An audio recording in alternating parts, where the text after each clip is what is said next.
김모 의원의 성희롱 발언은 지난달 17일 2차 추경 예산을 심의하는 자리에서 시작됐습니다.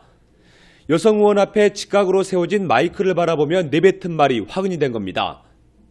여성 의원은 당시 김 의원의 말을 듣고 얼굴이 화끈거렸다며 울분을 토했습니다.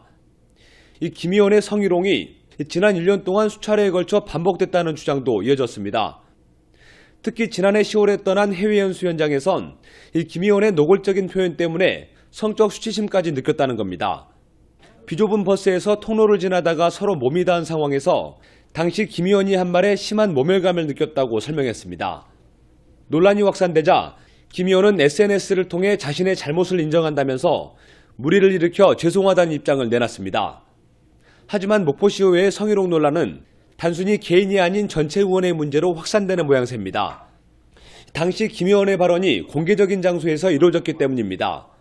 이 마이크를 빗댄 발언이 있던 날은 현장의 다른 예결위 위원들과 사무국 직원들도 지켜보고 있었습니다.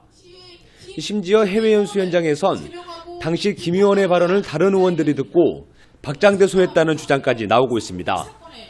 결국 일부 언론에서 동료 의원들의 묵인이 있었다는 의혹이 터져나오자 목포시의회가 기자회견을 열고 공식 입장을 내놨습니다.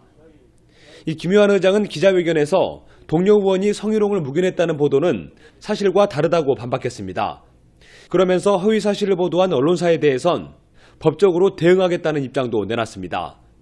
하지만 해외 연수에서 동료 의원들이 성희롱 발언을 전혀 듣지 못했냐는 질문엔 명확한 근거를 내놓지 못했습니다. 그건 저도 봤습니다. 저는 몰랐습니다. 근데 다른 의원들 어쨌는지 저는 모르겠어요. 앞서 더불어민주당은 성희롱 의혹이 불거지자 윤리위원회를 열어 김모 의원의 당적을 박탈했습니다. 현재 목포시의회 전체 의원 22명 가운데 여성 의원은 모두 4명.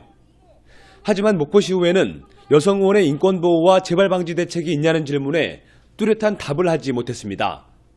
또 여성 의원님의 어떻게 보면 인권 이 부분에 대해서는 지금 현재 어떤 답은 안 나와 있습니다만은 준비를 해가서 혹시 필요하다 그러면은 여러 가지 또 마련하도록 하겠습니다. 헬로티비 뉴스 고정민입니다.